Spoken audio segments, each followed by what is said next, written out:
दुनिया के सबसे अजीब मुल्क और उनके अजीब कानून। सिंगापुर, च्युइंगम चबाना भी जुर्म और सड़क पर फेंकना जुर्म, जुर्माना हज़ारों रुपये तक हो सकता है। स्विट्ज़रलैंड, पालतू जानवर अकेला रखना जुर्म है, जानवरों के जज्बात का ख्याल रखा जाता है। जापान, मोटापा कानूनन जुर्म नहीं लेकिन करमर नापी जाती है, मीटाबो ला। बादशाह सलामत के खिलाफ कोई गल करना जुर्म है, करंसी के नोट उत्ते पैर भी आ जाए जुर्म है। हुण इटली का शहर वीनस आ गया, कबूतरां नूं दाना पाना भी जुर्म है।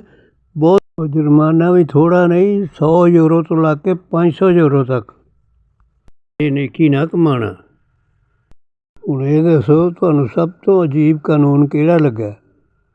ये अपने कमेंट्स दे विच दसना। चलो हुण शाबाश, सबसक्राइब करो चैनल नूं। वीडियो देखने का शुक्रिया बहुत बहुत। अल्लाह हाफिज़।